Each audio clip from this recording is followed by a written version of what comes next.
সূরা বুরুজ সংক্রান্ত আলোচনা। আল্লাহ সুবহানাহু ওয়া তাআলা সূরা বুরুজের প্রথম দিকে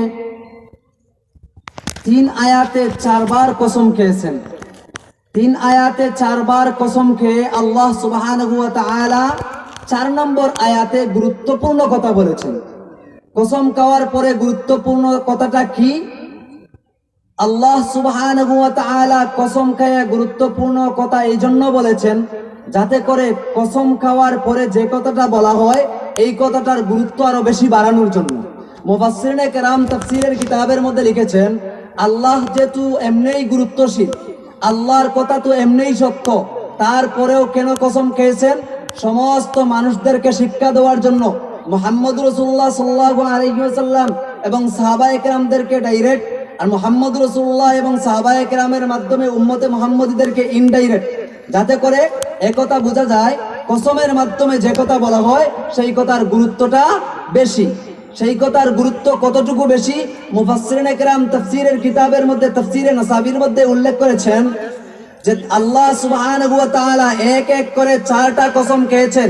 4 জিনিসের যেই কসম খেয়েছেন সেই জিনিসটা আল্লাহর কাছে যেই পরিমাণ গুরুত্বশীল, এই 4 জিনিসটা কি আরো বেশি গুরুত্বশীল হচ্ছে যেই কথা কসম খাওয়ার পরে বলেছেন সেই কথার গুরুত্বটা বেশি। কসম খাওয়ার পরে কি কথা বলেছেন? আল্লাহ 1 নম্বর আয়াতের মধ্যে আল্লাহ বলতেছেন ওয়াস-সামাই যাতিল বুরুজ, আমি আল্লাহ এমন আকাশের কসম খাইলাম। এখানে ওয়াও তাসমিয়ার অর্থে, ওয়াও মানে উকসিমু, উকসিমু, উকসিমুস সামা ওয়াস-সামাই যাতিল বুরুজ। আল্লাহ বলতেছেন আমি গ্রহ নক্ষত্র আকাশ বিশিষ্ট, তারকা বিশিষ্ট আকাশের কসম খাইলাম। এটা হচ্ছে 1 নম্বর শপথ, 1 নম্বর কসম। 2 নম্বর আল্লাহ বলতেছেন ওয়াল ইয়াউমিল মাউউদ, আমি আল্লাহ প্রতিশ্রুতি দিনের শপথ খাইলাম। আমি আল্লাহ প্রতিশ্রুতি দিনের কসম খাইলাম। প্রতিশ্রুতি দিনের কসম কি? তাফসীরের কিতাবের মধ্যে আসছে ইয়াউমুল কিয়ামা, কিয়ামত দিবসের কসম খাইলাম। তাহলে আল্লাহ সুবহানাহু ওয়া তাআলা 1 নম্বর কসম খাইলেন তারকা বিশিষ্ট আকাশের, 2 নম্বর কসম খাইলেন ইয়াউমুল কিয়ামা, কিয়ামত দিবসের কসম। 3 নম্বর আয়াতের মধ্যে আল্লাহ প্রথম 2 আয়াতে 2টা কসম খেয়েছেন। 3 নম্বর আয়াতের মধ্যে আল্লাহ সুবহানাহু ওয়া তাআলা 2টা কসম 1 আয়াতের মধ্যে খেয়েছেন। আল্লাহ কি কসম খেয়েছেন? আল্লাহ বলতেন ওয়াশাহিদি ওয়া মাশহুদ। শাহিদি ওয়া মাশহুদ এর ব্যাখ্যা তাফসীরে তাওজিহুল কুরআন, তাফসীরে উসমানির মধ্যে আসছে শাহিদ হলো যিনি উপস্থিত হন, মাশহুদ হলো যার কাছে উপস্থিত হওয়া হয়। এর ব্যাখ্যাটা কি? মুফাসসিরিনে কেরাম তাফসীরের কিতাবের মধ্যে আল্লামা শফি রাহমাতুল্লাহি আলাইহি মাআরিফুল কুরআনের মধ্যে লিখেছেন শাহিদের 1 নম্বর ব্যাখ্যা হচ্ছে ইয়াউমুল জুমআ, মাশহুদের 1 নম্বর ব্যাখ্যা হচ্ছে ইয়াউমুল আরাফা। আল্লাহ সুবহানাহু ওয়া তাআলা এখানে কসম করেছেন ওয়াশাহিদি ওয়া মাশহুদ, অর্থাৎ আল্লাহ জুমার দিন এবং আরাফার দিন উভয় দিনের কসম খাই। আল্লাহ বলতেছেন আমি জুমার দিনের কসম খাইলাম, ইয়াউমুল আরাফা, আরাফার দিনের কসম খাইলাম। এর আগে আল্লাহ বলতেছেন আমি আল্লাহ আকাশ, তারকা বিশিষ্ট আকাশের কসম খাইলাম। আমি ইয়াউমুল কিয়ামা, কিয়ামত দিবসের কসম খাইলাম। এরপরে আমি আল্লাহ জুমার দিনের কসম খাইলাম। এরপরে আমি আল্লাহ ইয়াউমুল আরাফা, আরাফার দিনের কসম খাইলাম। এক এক করে আল্লাহ 4টা কসম খেয়ে আল্লাহ 4 নম্বর আয়াতের মধ্যে আসল উদ্দেশ্যপূর্ণ কথাটা, মূল কথাটা বলতেছেন। আল্লাহ বলতেছেন কুতিলা আসহাবুল উখদুদ, আমি আল্লাহ উখদুদবাসীদের প্রতি ধ্বংস আমার পক্ষ থেকে, উখদুদবাসীদের উপর আমি আল্লাহর পক্ষ থেকে লানত, উখদুদবাসীদের উপর আমি আল্লাহর পক্ষ থেকে গজব। কুতিল শব্দ, কুতিল শব্দের শাব্দিক অর্থ হচ্ছে ধ্বংস হওয়া, নিপাতিত হওয়া, একবারে নেস্তে নাবুদ হয়ে যাওয়া। কিন্তু কাতাল মাদ্দাতা কিয়া এক অর্থ কতলের অর্থ আসে, কিন্তু এই জায়গায় কতিল মানে অভিশাপ দেওয়া, লানত দেওয়া, গজব পতিত হওয়া। আল্লাহ নিজেই বলতেছেন কুতিল আসহাবুল উখদুদ, আমি আল্লাহ উখদুদবাসীদের উপর আমি আল্লাহর পক্ষ থেকে গজব নাজিল করলাম, আমি আল্লাহ তাদেরকে ধ্বংস করে দিলাম। এখন আমাদের বোঝা দরকার মুআজ্জাজ হাজিন, আল্লাহ যেহেতু স্বয়ং বলতেছেন আল্লাহর পক্ষ থেকে গজব, আর এটা কি কোনো সাধারণ ধরনের গজব? এটা কি কোন সাধারণ কথা? কত কঠিন কথা। যে আল্লাহ সমস্ত কিছু সৃষ্টি করেছেন, যে আল্লাহ কুল কায়নাত সব কিছু সৃষ্টি করেছেন, যে আল্লাহ আপনি আমার সবাইকে আল্লাহ সৃষ্টি করেছেন, ওই আল্লাহর পক্ষ থেকে যদি আপনার আমার উপর গজব আসে, তাহলে এই গজব হটাইবার মতো, এই গজব দূর করার মতো কোনো মানুষ নাই। কত বাহাদুরি আর কত কিছু আমরা করলাম দুনিয়ার মধ্যে, কত ক্ষমতার দাপট দেখাইলাম, কত 5 বছরের ক্ষমতা কাটাইলাম, কত 16 বছরের ক্ষমতা কাটাইলাম। ওই যে 5 বছর গেল, আবার ঘুরে আসবে, আবার একজন আসবে আরেকজন যাইবে। কত দাপট দেখাইলাম, কত হায়না করে ঢুকাইলাম, কত আলিমুল আমার উপর নির্যাতন করলাম, কত আলিমুল আমাকে জেল কাটাইলাম, কত আলিমুল আমাকে গুম করলাম, কতজনকে ফাঁসি দিলাম, অন্যায়ভাবে কতজনকে দুনিয়া থেকে তাড়িয়ে দিলাম, কতজনকে নিচে হত্যা করে নদীর মধ্যে চুবাইয়া দিলাম। এই বাহাদুরি কারো কোনোদিন থাকবে না। একটা সময় এমন আসবে, এই বাহাদুরি সব চলে যাবে। এটা আপনারা দুনিয়ার মধ্যে দেখতেছেন। নমরুদও চলে গেছে, ফেরাউনও চলে গেছে, সাদ্দাতও চলে গেছে, কামান হারুন সব চলে গেছে। তাদের পাওয়ার তো কম ছিল না, পাওয়ারফুল ছিল। কত দাপটওয়ালা মানুষ এমন ছিল গ্রামের মধ্যে, তার দাপটে গ্রামের কোনো মানুষ কথা বলতে পারছে না। কত দাপটওয়ালা যুবক এমন ছিল, তার দাপটের কারণে মায় মুরব্বী তার সামনে মাথা তুলা দিয়ে কথা বলতে পারছে না। কত যুবক এমন ছিল, তার নষ্টমির কারণে, তার দুষ্টমির কারণে গ্রামের একটা মাইয়া পর্যন্ত ঠিক মতো কলেজে ইউনিভার্সিটি যাইতে পারে নাই। কত যুবক এমন আছে, এমন ছিল যে তার দাপটের কারণে কোনো মা বাপ তার সামনে সুন্দরভাবে কথা বলতে পারে নাই। সে তছনছ করে দিয়েছে সবকিছু। যখন যুবক চার মালাকুল মউত আজরাইল সামনে চলে এসেছে, আজরাইল যখন তাকে চলে নিয়ে গেছে, ওই যুবকের হাত পাওয়ার কোনোদিন কাজে আসে না। ওই যুবকের কবরের মধ্যে, কবরের উপরে ঘাস উঠে, সেই ঘাস গরু ছাগল সবকিছু খায়। কিন্তু যুবক তো কিছুদিন আগেই সে অনেক বাহাদুর ছিল। ওই রাষ্ট্রপতি, ওই দায়িত্বশীল মানুষগুলো তো অনেক দিন আগে, এই যে কিছুদিন আগে কত দাপট ছিল তার, দাপটের সারা দুনিয়াই কাঁপছে। কিন্তু কই গেল দাপট? আজকে কবরের মধ্যে চলে গেছে।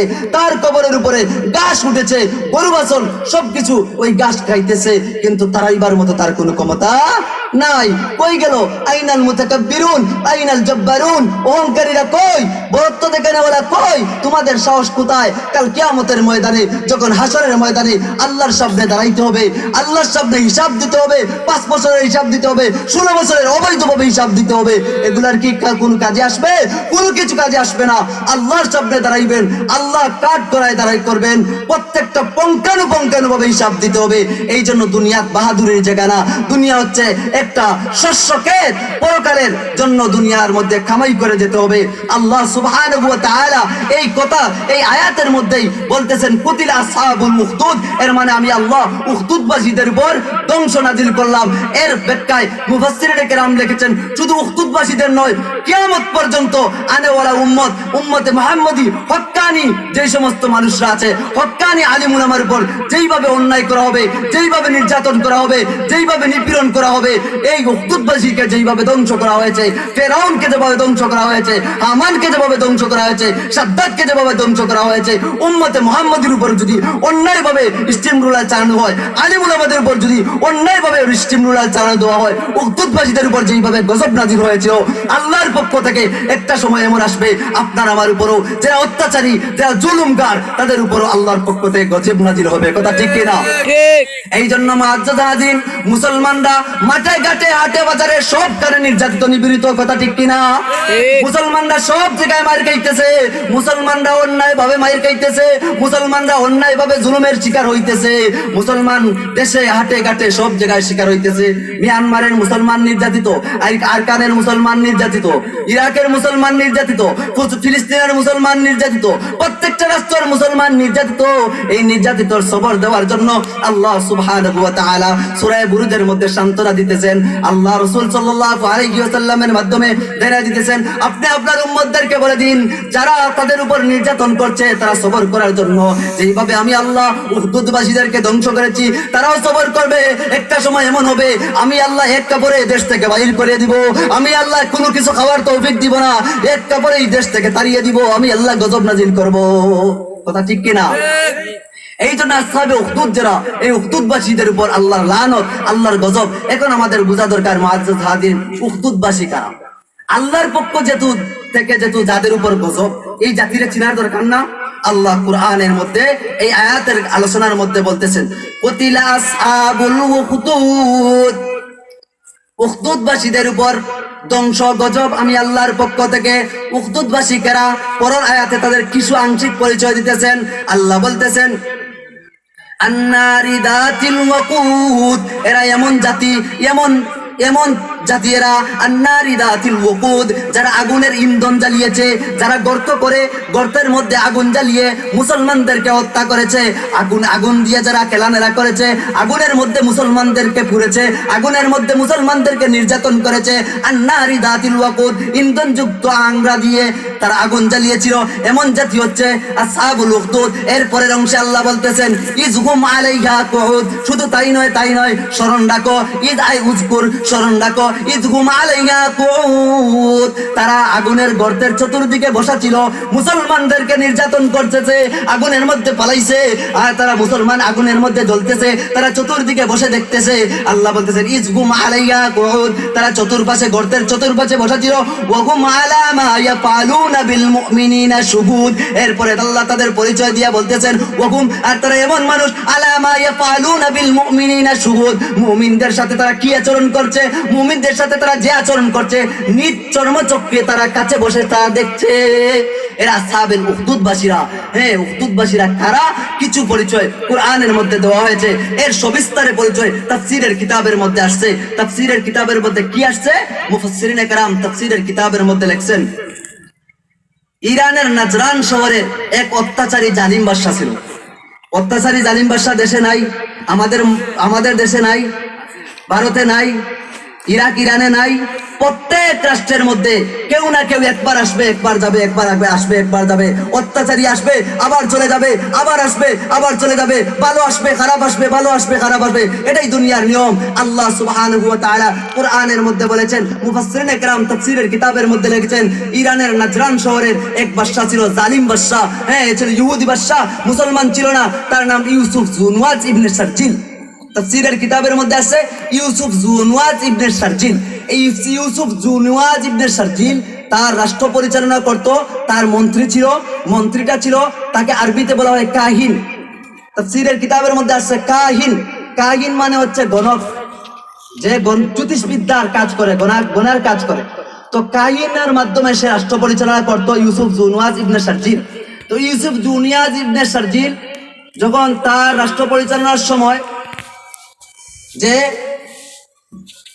কাহিন ছিল, রাষ্ট্রর গণান কাজ করত, সে একবার বলল ইউসুফ জুনওয়াজকে, বলল বাদশা সাহেব, আমার তো দাড়ি পেকে গেছে, আমার চুল পেকে গেছে, দাঁত নড়ে গেছে, আমি বোধহয় আর বেশি দিন বাঁচবো না। যখন চুল পাকে, দাঁত নড়ে, আসলে বৃদ্ধ বাবারা যারা আছে, চুল পাকলে, দাঁত নড়লে কিছু কিছু মরার ডর ভিতরে আসে। দুনিয়ায় আমি যত বড় বাহাদুরি করি না কেন, যখন আমার চুল সাদা হয়ে যায়, দাড়ি সাদা হয়ে যায়, দাঁত নড়ে যায়, তখন নিজের হিজাব নিজেই আমরা সারা দিন না হয়, 1 মাস না হয়, 15 দিন না হয়, যে কোনো সময় একটা বার চলে আসে, আইরে আমি তো আর বেশি দিন বাঁচবো না, আমার চুল দাড়ি সাদা হয়ে গেছে। তো একবার কাহিন জ্যোতিষ বিদ্যার দায়িত্ব যে পালন করে, গণক, সে তার বাচ্চাকে বলল, ইউসুফ জুনওয়াজ ইবনে শারজিলকে বলল, বাদশা, আমি তো বোধহয় আর বেশি দিন বাঁচবো না, দুনিয়া থেকে চলে যাব। আমি অতদিন আপনার রাষ্ট্র পরিচালনা করার জন্য আপনাকে আমি সহযোগিতা করেছি, গণার মাধ্যমে সহযোগিতা করেছি। হয়তো আমি দুনিয়া থেকে চলে যাব, আমার পরে একজন মানুষ রেখে যেতে হবে আপনার সহযোগিতা করার জন্য। আমার পরে যদি কাউকে না রেখে যাই, তাহলে আমার এই বিদ্যার কোনো কাজে আসবে না, আপনারও কোনো উপকার আসবে না। এই জন্য বাদশা, আপনি একজন আপনার রাষ্ট্রের ভিতরে থেকে বাছাই করে এমন একজন বুদ্ধিমান ছেলেকে আপনি আমার কাছে দিন। আমার যত জাদুবিদ্যা আমি শিখছি, এই জাদুবিদ্যা দিয়ে আমি রাষ্ট্র পরিচালনার কাজে আপনাকে সহযোগিতা করি, ওই জাদুবিদ্যাটা আমি ওই ছেলেকে আমার কাছ থেকে শিক্ষা দিব। আমার কাছ থেকে ওই জাদুবিদ্যা ছেলেটা শিক্ষা করবে, আমি মারা যাওয়ার পরে আপনার কাজে আসবে। যুক্তিটা সুন্দর না? তো বাদশা বলতেছে, আসলে কাহিন যেটা বলছে, গণক যেটা বলছে, কথা তো সত্য। সে যদি মারা যায়, তারপরে আমার অবস্থা কি হবে? তার রাষ্ট্রের ভিতরে সে ডুল পিটিয়ে এলান দিয়েছে যে একজন বালক এমন হতে হবে বুদ্ধিমান, তাকে আমার সিংহাসনে আমার আওতার ভিতরে সব সময় রাখবো, তার খানি খুরাক বাতা সব দিব আমি, কিন্তু দায়িত্ব তার কি হবে? দায়িত্বটা হবে আমার কাহিনের কাছ থেকে, আমার জাদু বিদ্যা, যে ব্যক্তি জাদুবিদ্যার মাধ্যমে আমাকে সহযোগিতা করে ওই ব্যক্তির কাছ থেকে সে জাদুবিদ্যা শিক্ষা করবে। বাদশার এই ঘোষণা শুনে তার যে সমস্ত উজির নাজির মন্ত্রী মিনিস্টার সব আছিল, সব গ্রামের মধ্যে তালাশ করছে, তালাশ করে একজন বালক পাইছে খুব বুদ্ধিমান, যেই বালকটার নাম তাফসীরের কিতাবের মধ্যে আসছে আব্দুল্লাহ ইবনে তামির রাদিয়াল্লাহু তাআলা আনহু। আব্দুল্লাহ ইবনে তামির রাদিয়াল্লাহু তাআলা আনহু ছোট বালক, ওই ছোট বালকটা খুব বুদ্ধিমান, তার বুদ্ধি যাচাই করা হয়েছে, বুদ্ধি পরীক্ষা করা হয়েছে, পরীক্ষা করে আব্দুল্লাহ ইবনে তামির রাদিয়াল্লাহু তাআলা আনহুকে ওই বাদশার দরবারে আনছে। বাদশার দরবারে আনার কারণে আব্দুল্লাহ ইবনে তামিরকে ইউসুফ জুয়ানুয়াজ ইবনে সারজিল আব্দুল্লাহ ইবনে তামিরকে কিছু পরীক্ষা করার পরে বাদশার কাছেও প্রমাণিত হয়ে গেছে আব্দুল্লাহ ইবনে তামির রাদিয়াল্লাহু তাআলা আনহু বুদ্ধিমান ছেলে। আব্দুল্লাহ ইবনে তামির রাদিয়াল্লাহু তাআলা আনহুকে কাহিনের কাছে প্রেরণ করা হয়েছে, গণকের কাছে দিয়ে আব্দুল্লাহ ইবনে তামিরকে বাদশা বলতেছে, এই যে একটা ছেলে, তোমার কথা অনুযায়ী আমি আব্দুল্লাহ ইবনে তামিরকে তোমার কাছে দিলাম, তুমি আব্দুল্লাহ ইবনে তামিরকে তোমার জ্যোতিষী বিদ্যা যা আছে, গোনার যে বিদ্যা আছে, জ্ঞান আছে, সব তুমি মারা যাওয়ার আগ পর্যন্ত তাকে তোমার কাছে রাখবে, সব বিদ্যা তুমি তাকে শিক্ষা দিবে, যাতে তুমি মারা যাওয়ার পরে আমার রাষ্ট্র চালাইতে এই বাচ্চাটা আমাকে তোমার মতো সহযোগিতা করে। আব্দুল্লাহ ইবনে তামির রাদিয়াল্লাহু তাআলা আনহুকে যখন ওই কাহিনের কাছে দেওয়া হলো, কাহিনের কাছে দেওয়ার পরে আব্দুল্লাহ ইবনে তামির রাদিয়াল্লাহু তাআলা ছিলেন গরিব ফ্যামিলির মানুষ, গরিব ফ্যামিলির যুবক। আব্দুল্লাহ ইবনে তামির রাদিয়াল্লাহু তাআলা আনহু তিনি তার বাড়ি থেকে প্রতিদিন সকালবেলা আসতেন বাদশার দরবারে, কাহিনের কাছে এসে জ্যোতিষী বিদ্যা শিখতেন, আবার ক্লাস শেষ করে দায়িত্ব যখন শেষ হয়ে গেল আবার তিনি রাতের বেলায় তিনি তার বাড়িতে যাইতেন। আব্দুল্লাহ ইবনে তামির রাদিয়াল্লাহু তাআলা আনহু এইভাবে তিনি বাড়ি থেকে আসতেন সকালবেলা, বিকালবেলা আবার বিদ্যা অর্জন করে আবার বাড়ির দিকে চলে যাইতেন। এমনি ভাবে কয়েকদিন গেছে, কয়েকদিন যাওয়ার পরে আব্দুল্লাহ ইবনে তামির রাদিয়াল্লাহু তাআলা আনহু যেই রাস্তা দিয়ে যাইতেছেন, এই রাস্তা দিয়ে যাওয়ার মধ্যে পাশের দিকে একটা ঘর আছে, এই ঘরের মধ্যে একজন রাহিব আছে, একজন বৈরাগী আছে, একজন আল্লাহওয়ালা ব্যক্তি আছে, যিনি ঈসাই ধর্মের অনুসরণ ছিলেন, তিনি ইসলাম ধর্মে তখন ছিল ঈসাই ধর্মের অনুসরণ করতেন। আব্দুল্লাহ ইবনে তামির রাদিয়াল্লাহু তাআলা আনহু একদিন হঠাৎ যাইতেছেন, যাওয়ার সময় দেখলেন একটা কুঁড়ে ঘর আছে, একটা জীর্ণশীর্ণ ঘর, ঘরের মধ্যে একজন আল্লাহর ওলি দেখা যায়, বুজুর্গ টাইপের, মেসাফ টাইপের একজন লোক দেখা যায়, সে আল্লাহ আল্লাহ বলতেছে, আল্লাহ আল্লাহ জিকির করতেছে, সুবহানাল্লাহ সুবহানাল্লাহ জিকির করতেছে। আব্দুল্লাহ ইবনে তামির রাদিয়াল্লাহু তাআলা আনহু ওই কুঁড়ে ঘরের মধ্যে কি আওয়াজ শুনলেন? আওয়াজ শুনে আব্দুল্লাহ ইবনে তামির রাদিয়াল্লাহু তাআলা আনহু ঘরের মধ্যে ঢুকে গেলেন। ঘরের মধ্যে ঢুকিয়ে দেখেন একজন যুবক, একজন বৃদ্ধ মানুষ আল্লাহ আল্লাহ জপতেছে। এই অবস্থা দেখে আব্দুল্লাহ ইবনে তামির রাদিয়াল্লাহু তাআলা আনহু 2 দিন আওয়া যাওয়া করে আব্দুল্লাহ ইবনে তামির রাদিয়াল্লাহু তাআলা আনহু টান ওই বৃদ্ধ দায়িত্বশীল যিনি আল্লাহওয়ালা তার মুখায় মন ঝুঁকে গেল। আব্দুল্লাহ ইবনে তামির রাদিয়াল্লাহু তাআলা আনহু একদিন সকালবেলা আসতেছেন, আসার পরে কাহিনের কাছে আসবেন জাদুবিদ্যা শিকার জন্য, এমন সময় ওই ঘরের মধ্যে ঢুকে গেলেন। ওই ঘরের মধ্যে ঢুকার পরে আলিমের কাছে আল্লাহ আল্লাহ জপতেছেন, এমন অবস্থায় লেট হয়ে গেল, দেরি হয়ে গেল। আসলেন কাহিনের কাছে, গণকের কাছে আসার পরে কাহিন বলল, আজকে লেট হলো কেন, দেরি হলো কেন? তখন তিনি আব্দুল্লাহ ইবনে তামির রাদিয়াল্লাহু তাআলা আনহু বললেন, আমার কিছু কারণ ছিল, কারণ দর্শাইলেন। কারণ দর্শানোর পরে এই খবরটা চলে গেল বাদশার কাছে, ইউসুফ জুনওয়াজের কাছে। যখন এই খবর গেল, খবর যাওয়ার পরে ইউসুফ জুনওয়াজ ওই যে রাহিব আছে, ওই রাহিব সহ আরো কয়েকজন মানুষ ছিল, ঈমান কবুল করেছে, সব রে বাদশার সামনে আনলো, সব বাদশা সবকে হত্যা করে দিল। আব্দুল্লাহ ইবনে তামিরকে মারার জন্য পন্থা অবলম্বন করলো, বিভিন্ন পন্থা অবলম্বন করছে, কোনো পন্থায় মারা যায় না আব্দুল্লাহ ইবনে তামির। একবার আব্দুল্লাহ ইবনে তামির রাদিয়াল্লাহু তাআলা নিজে বললেন, আমারে যদি তুমি বাদশা ইউসুফ জুনওয়াজ তুমি যে আমারে মারতে চাও, তাহলে আমার কথা মতো চলো, আমি যা বলবো তা করবে। তুমি এক কাজ করো, তোমার রাষ্ট্রের মধ্যে যে সমস্ত মানুষ আছে সবকে একটা মাঠের মধ্যে একত্রিত করো, আর আমাকে চুলের মধ্যে কাষ্ঠের মধ্যে ঝুলাও, একটা তীর আনো, তীর আনে তুমি বলবে বিসমিল্লাহি রাব্বি হাযাল গুলাম, এই প্রভুর মালিক আল্লাহর নামে আমি তীর ছাড়লাম, বলে তুমি তীর ছাড়বে, আমি মারা যাব। তীর ছাড়ছে বাদশা, মারা গেছে। আব্দুল্লাহ